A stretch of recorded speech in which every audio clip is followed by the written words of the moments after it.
नमस्ते सभी को। मेरा नाम है अनुज कुमार बस्सी एंड मैं लॉ बैकग्राउंड से बिलोंग करता हूँ।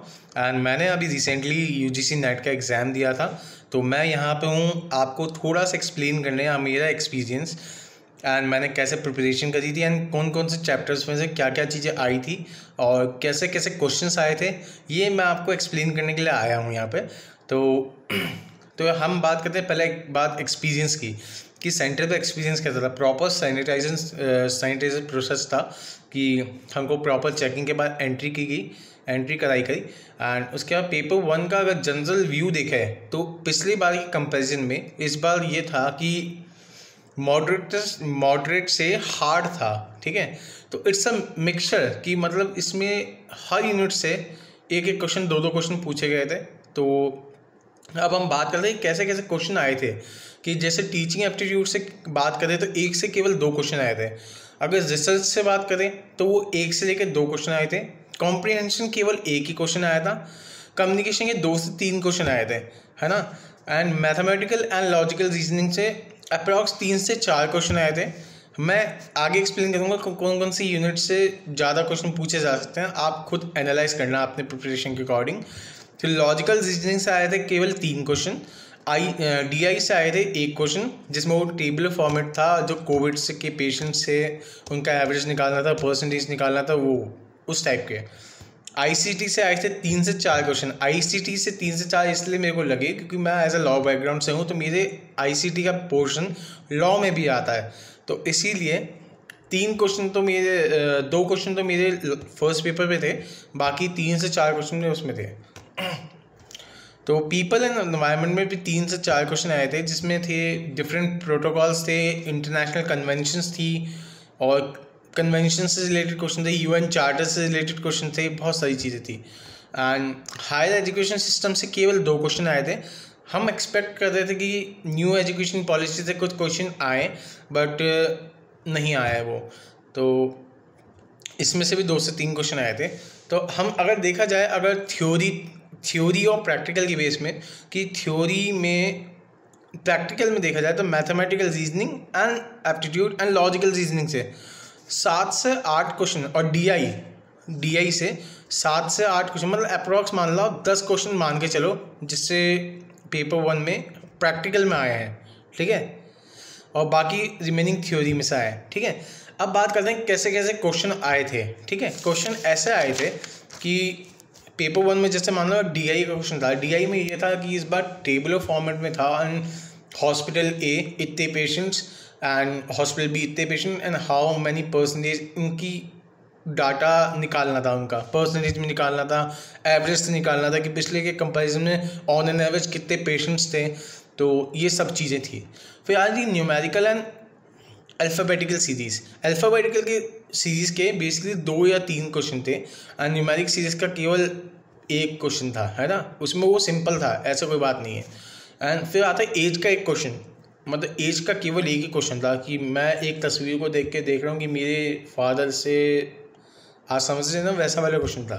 कि interest, simple interest and compound interest में से केवल ये था, इंटरेस्ट रेट निकालने का था कि एक्स अमाउंट कितने पीरियड में, कितनी रेट में इंटरेस्ट वो डबल हो जाएगा, कितनी रेट से डबल हो जाएगा, उस टाइप के क्वेश्चन थे। इंटरेस्ट की रेट निकालने के क्वेश्चन थे।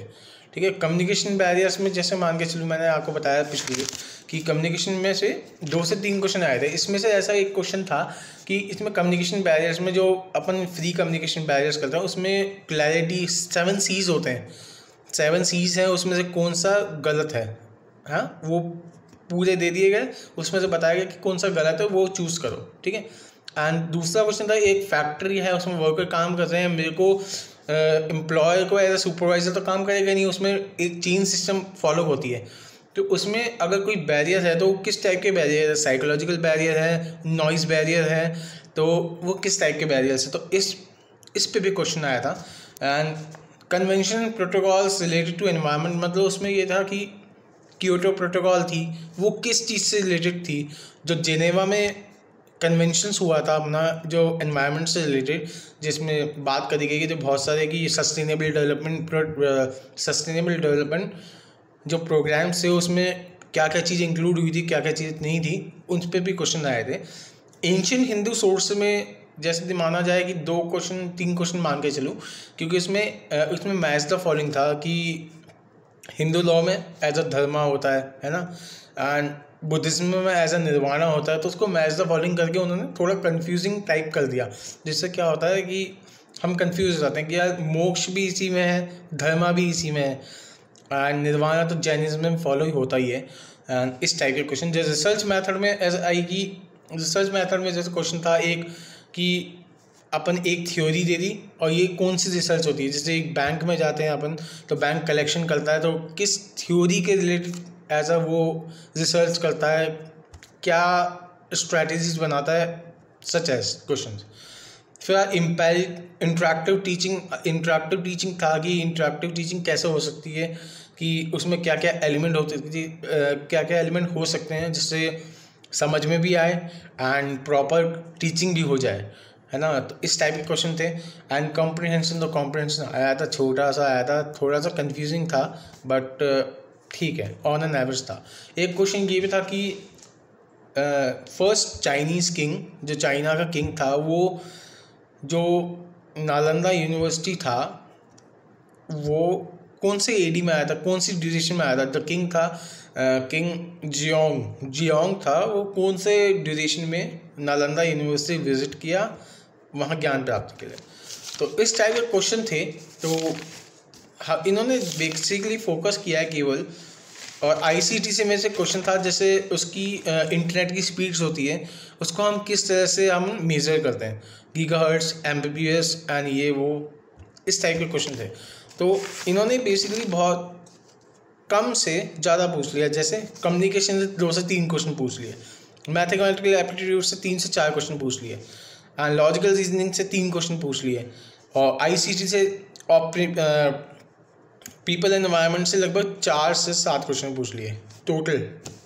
तो इन्होंने बहुत सही से इवैल्यूएट करके कैसे अप्रोच होती है पढ़ने की, तो कम टॉपिक में से बहुत सारी चीज़ें पूछ ली जहाँ पे हमारा ध्यान जाता ही नहीं है ना।